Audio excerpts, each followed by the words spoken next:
चलिए इस क्वेश्चन के लिए हम लोग लेते हैं। उस यहाँ पे कहा गया है पिता और पुत्र की आयु का जो अनुपात है वो 7:4 है और इनका जो गुणनफल है वो 1008 है।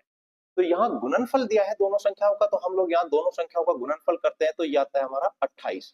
करना है इसको 1008, तो 1008 को डिवाइड कर देते हैं 28 से, तो ये आ जाता है हमारा 36। अब एक बात यहाँ पे गौर देने की इस बात की है कि ये जो 1008 है ये यहाँ गुणनफल है, तो गुणनफल है दो संख्याओं का, तो 36 को हम दो संख्याओं में तोड़ लेंगे जो बराबर रहेंगी, तो 6 गुना 6।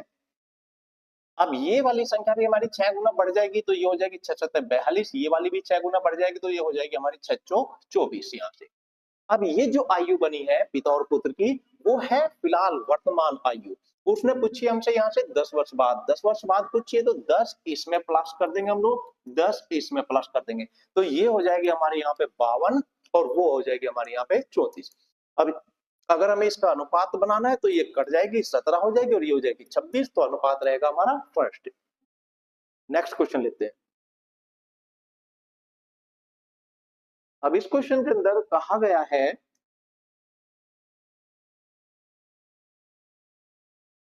कि ये जो उसने भिन्न दी है उसने कहा है कि इनमें बताओ सबसे छोटा भिन्न कौन सा है हमारा, तो इस हिसाब से चलो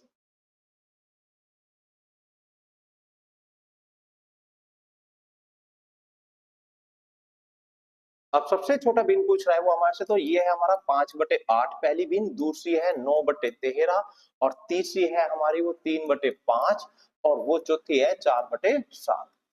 क्वेश्चन ये पूछा गया कि सबसे छोटी भिन्न हमारी कौन सी है, तो इसके लिए कई तरीके हम इस्तेमाल कर सकते हैं। तो एक सिंपल सा तरीका यहाँ पे इस क्वेश्चन के लिए करते हैं कि जो हर है इसकी इसमें मल्टीप्लाई करते हैं इसकी इसमें, तो ये हो गया हमारा पास 9/72 और 13×5 65।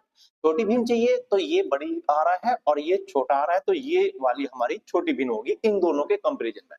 अब इसको इसके साथ हम लोग कंपेयर करते हैं कि अब यहाँ पे कितना आता है, तो यहाँ 5 की इसमें मल्टीप्लाई करेंगे तो ये आएगा 25 और 8 की इसमें करेंगे तो ये आएगा 24, तो यहाँ ये छोटी भिन्न हमारे पास आ गई इन दोनों के कंपेरिजन में। अब रह गई हमारी ये दोनों, इनका कंपैरिजन करेंगे हम लोग, तो 7×3 = 21, तो ये हो जाएगा हमारा यहाँ, और 5×4 = 20 हो जाएगा, तो ये है हमारी सबसे छोटी भिन्न मीन्स 4/7। नेक्स्ट क्वेश्चन लेते हैं।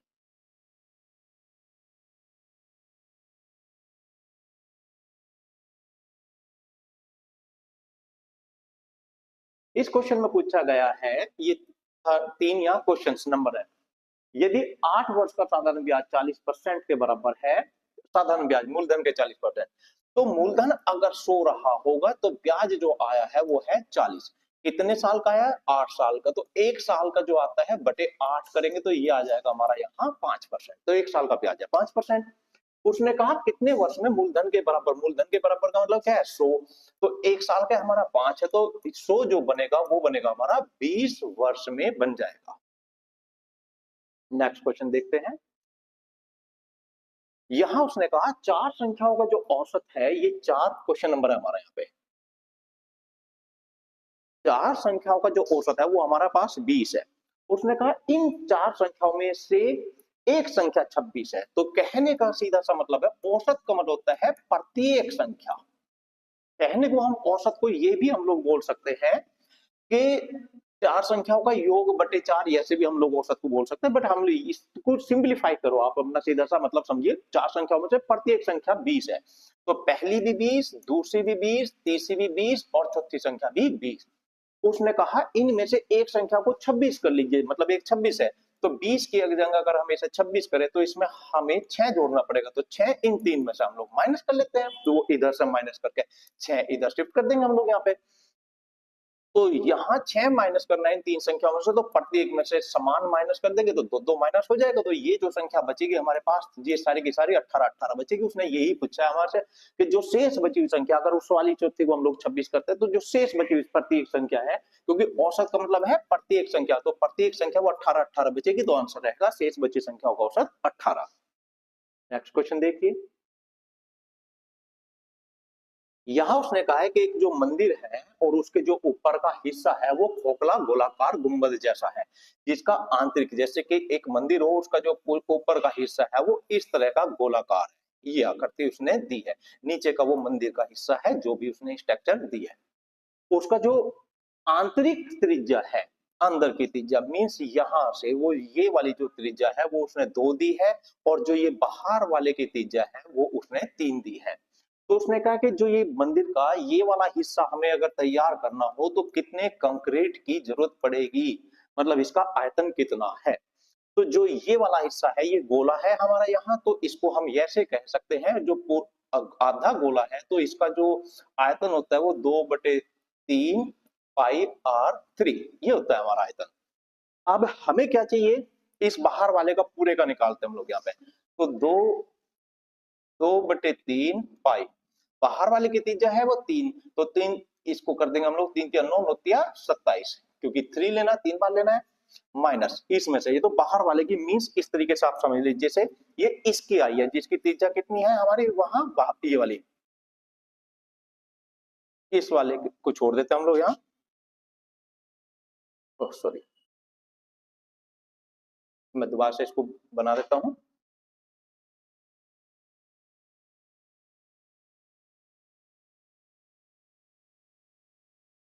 ये हमारी 2 है त्रिज्या और ये त्रिज्या हमारी है 3। अब हमें यहाँ जो आयतन चाहिए था वो 2/3 पाई, हम इसका आयतन बना रहे हैं अभी यहाँ बाहर वाले का पूरे का, यहां से लगाकर इस पूरे का मैं आयतन बना रहा हूं इसका।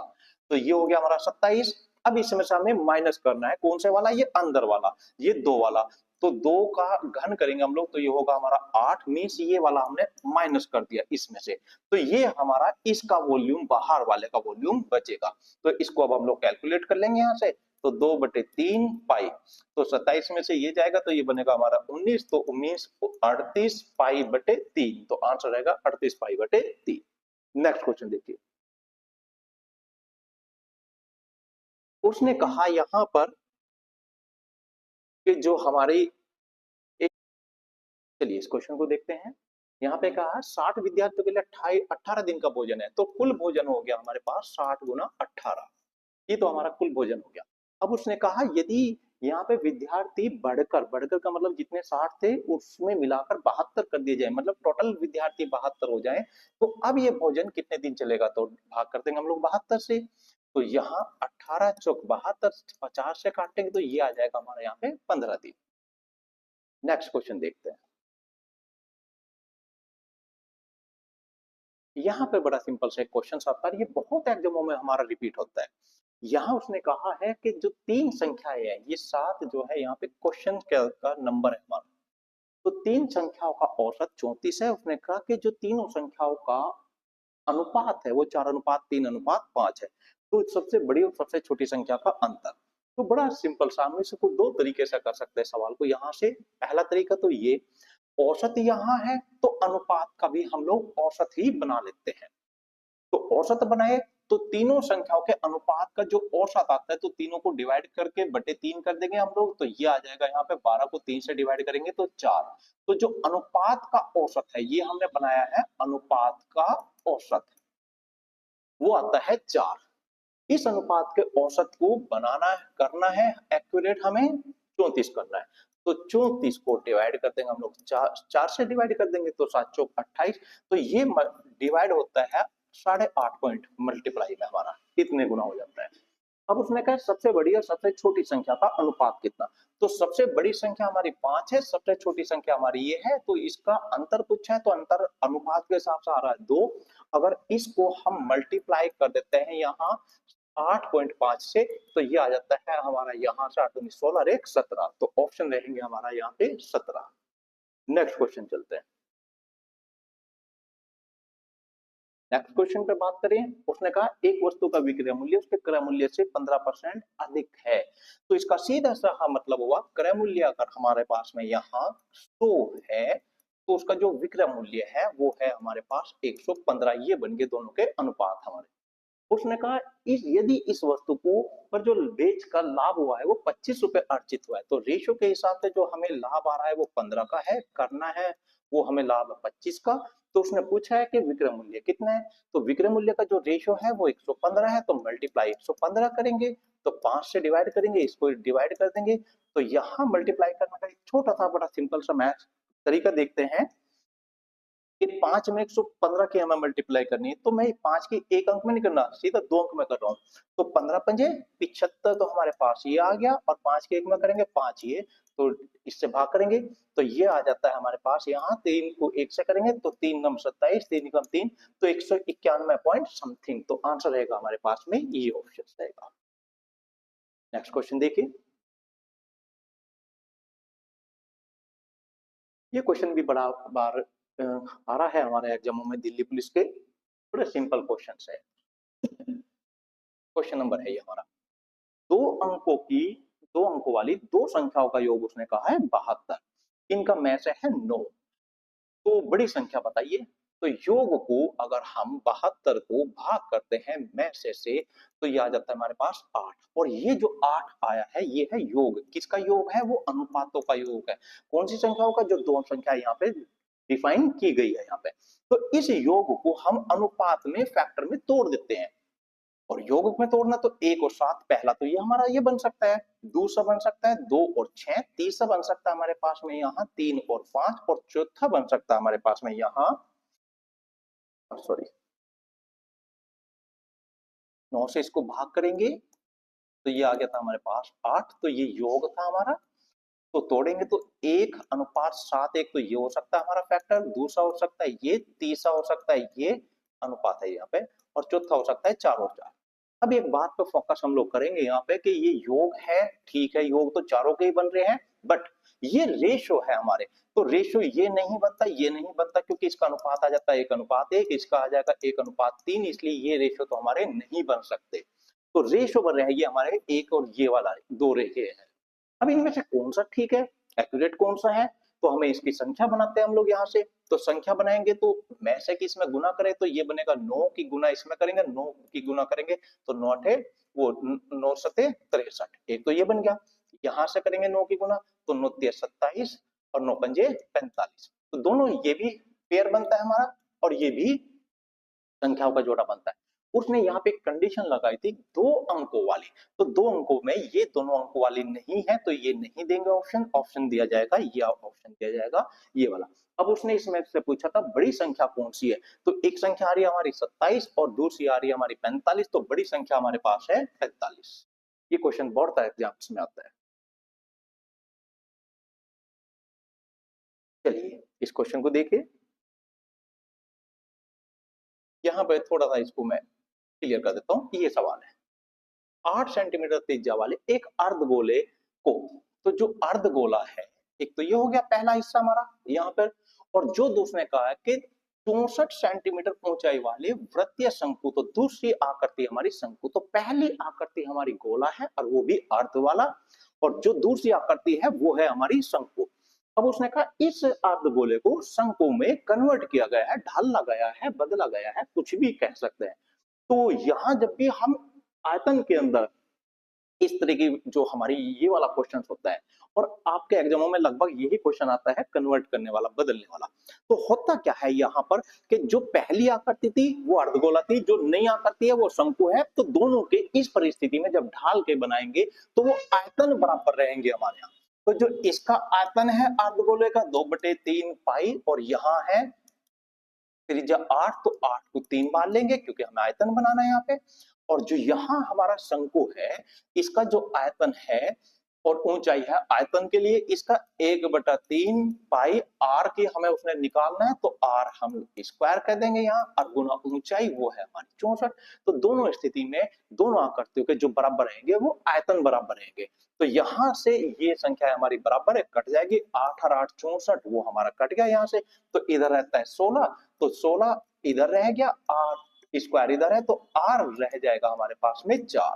तो इसका जो आंसर रहेगा वो 4 सेंटीमीटर त्रिज्या बनेगी हमारी। नेक्स्ट क्वेश्चन लीजिए। हाँ, ये क्वेश्चन बड़ा अच्छे लेवल का क्वेश्चन और काफी एग्जामों में आता है।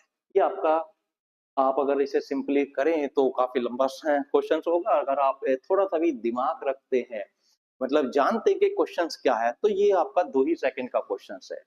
उसने कहा है यहाँ पर, मैं क्वेश्चन की पहले इसको बात ठीक कर दूं, ये वाला क्वेश्चन है यहाँ से 11वां क्वेश्चन नंबर है यहाँ पे हमारा। ये थोड़ी देर टाइपिंग आ रहा है हमारी तरफ से। तो 600 किलोमीटर की एक यात्रा में जो पहली प्रथम 120 किलोमीटर की दूरी तय की गई है वो ट्रेन से की गई है, वो 120 है, शेष वो कार से तय कर दिया गया। अब उसने कहा और जो समय लगा है वो हमारे 8 घंटे लगे हैं। अब आगे उसने जो कहा वो कंडीशन पर बस ध्यान देना है। तो यहां उसने कहा कि 20 यदि 120 की जगह 200 किलोमीटर की दूरी रेल से तय की जाए, तो बस यहीं पर इसका सवाल का पॉइंट है 1 सेकंड वाला। नहीं तो ये आप लंबा कर जाएंगे सवाल को। जैसे मैं एक उदाहरण के तौर पर आपको समझाता हूं कि ये हमारी यहां से एक दूरी है ए पॉइंट से बी पॉइंट की। तो मान लिया कार से जाते हैं, इस सवाल से जो पॉइंट मैं डिस्कस कर रहा हूं उसका कोई मतलब नहीं है, बस एक नॉर्मली ध्यान देना आप लोग इस बात का। तो मान लिया कार से जाते हैं तो 3 घंटे लगते हैं, और इधर से बस से आते हैं तो हमारे 4 घंटे लगते हैं। तो जो 1 घंटे का अंतर आया वो किस बात से आया है? कार की जगह बस जाने पे या बस की जगह कार के आने पे। अगर कार की जगह बस पे जाए तो जितना कार को समय लगता था उतना तो लगेगा लगेगा, प्लस 1 घंटा ज्यादा लगता है। अगर बस की जगह कार से आते हैं तो 1 घंटा कम। तो जो 1 घंटे का अंतर है वो कार और बस की चाल की वजह से, वही पॉइंट को हम वहां से पकड़कर सवाल का आंसर सॉल्व कर देते हैं। तो यहां पर था 120 किलोमीटर हम जा रहे थे, अब 120 की जगह हम जाएंगे 200। तो जो दूरी में डिफरेंस आया है, ज्यादा हम दूरी चले हैं, 80 किलोमीटर की दूरी हमने तय करी है। अब ये जो 80 किलोमीटर की हमने दूरी तय करी है, किससे? ट्रेन की जगह, ट्रेन वो पहले जाते हम ट्रेन से 120, तो अब ट्रेन से जा रहे हैं 200। तो ट्रेन से ज्यादा जो दूरी हमने तय करी है वो 80 किलोमीटर की दूरी तय करी है। तो या तो समय बढ़ेगा या घटेगा। तो उसने कहा शेष कार से तय करते हैं तो 20 मिनट अधिक लगते हैं। तो 20 मिनट अधिक किस वजह से लगे हैं हमारी ये 20 मिनट की अधिक? वो क्योंकि हमने ट्रेन से ज्यादा दूरी तय करी है। कितनी ज्यादा? 80 किलोमीटर की। अगर अगली ही दूरी हम फिर से 80 किलोमीटर की दूरी कार की जगह ट्रेन से ही तय कर दें तो फिर से हमारा समय बढ़ जाएगा। तो फिगर हमारी ये थी बड़ी सिंपल सी, कि जो यहां पर थे हमारे 120, यहां तक की 120 की जगह 200 गए हैं, तो टोटल थी हमारी 600। 200 हमने उसमें से कवर कर ली। जो आगे कार ने तय करी है तो वो तय करी है 400। तो इसमें अगर हम लोग 400 की जो दूरी थी वो दूरी भी अगर हम कार की जगह ट्रेन से ही तय करते हैं तो 400 की दूरी तय करने में हमारा समय जो बढ़ जाएगा, तो 5 गुना तो 100 मिनट और हमारी यहाँ बढ़ जाएगी। तो टोटल दूरी अगर हम, ये कौन सी 600 की टोटल दूरी अगर हम ट्रेन से ही तय कर दें तो वो समय जो हमारा फालतू लगेगा, कहां से? 8 घंटे की तुलना में 120 मिनट फालतू लग जाएंगे हमारे यहाँ। 120 मिनट का मतलब है 2 घंटे। तो यहाँ अगर यह सारी दूरी हम रेल से ही तय कर देते हैं तो 8 घंटे ये और 2 घंटे हमारे एक्स्ट्रा और लग जाएंगे। तो टोटल घंटे लग जाते हैं हमारे यहाँ 10 घंटे। तो रेल से सारी दूरी हमारी कवर होगी यहाँ से। तो 600 किलोमीटर की दूरी रेल से तय करते हैं तो 10 घंटे लगते हैं। तो 1 घंटे में जो दूरी तय की गई है वही हमारी ट्रेन की चाल कहलाती है। तो वो आ जाती है हमारी यहाँ 60 किलोमीटर प्रति घंटा। अब ऐसे ही उसने कहा कि यदि कार की चाल का भी अगर हमें निकालना हो या अनुपात कुछ है तो कार की चाल और हम लोग बना देते हैं। यहाँ से ध्यान करते हैं। तो रेल से अगर हम, ये वाली जो थी हमारी 120 रेल से है और 480 बची हुई हमारी जो 8 घंटे जिसमें हमारे लगते हैं, ये स्थिति है पहले वाली। अब रेल की चाल आ गई हमारी 60 किलोमीटर प्रति घंटा। तो इसका मतलब रेल को जो लगते हैं वो 2 घंटे लगेंगे। तो आगे टोटल घंटे लग रहे थे 8, तो इसमें लगेंगे हमारे 6 घंटे। किससे? कार से। तो कार 1 घंटे में जो दूरी तय करेगी 80 किलोमीटर प्रति घंटा की दूरी तय करेगी। तो कार की चाल भी आ गई हमारे यहाँ पे 80 किलोमीटर प्रति घंटा। दोनों का अनुपात बनाएंगे तो वो बन जाएगा हमारा 20 से काट देंगे 3 बार, 20 से काट देंगे ये, तो 3:4। नेक्स्ट क्वेश्चन लेते हैं।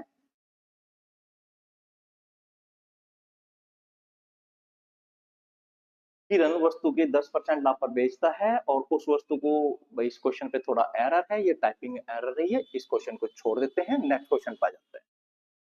ये बड़ा सिंपल सा क्वेश्चन है, इसे मुझे शायद बताने की जरूरत ना हो, आप लोग कर लीजिए इसे। उसने कहा कीमत में 22% की वृद्धि कर दे, तो पहली कीमत अगर 100 है तो नई जो कीमत बनेगी वो 122 बनेगी। उसने कहा है यदि हम क्या करें कि उपयोग को इसे उपयोग को कितने परसेंट से कम किया जाना चाहिए कि जो व्यय रहे वो समान रहे। तो वस्तु की कीमत 22% बढ़ा दें तो उपयोग, उपयोग का मतलब है उसका, उस वस्तु को कितना इस्तेमाल करें, मतलब उस वस्तु पर जो हमारा एक तरह से ये कह सकते हैं हम लोग उसकी खपत, उपयोग का मतलब हम लोग कह देंगे यहाँ पे खपत, कि उस वस्तु की खपत कितनी कम करें कि जो उसका कुल खर्च है वो समान रहे। तो इसको अपोजिट कर दीजिए, यहाँ से 122 ये हो जाएगा और 100 ये हो जाएगा। ये हमारा यहाँ था पहला भाव था, ये हमारी खपत हो गई, ये पहला ये नया, ये पहला ये नया। अब उसने पे कितने परसेंट कम करें, तो 122 की जगह 100 करेंगे तो 22 की कम करेंगे, कितने में 122 में करेंगे, कितने परसेंट गुना 100, कैलकुलेट कर दीजिए आंसर आप। ठीक है, मिलते हैं नेक्स्ट वीडियो में आपसे।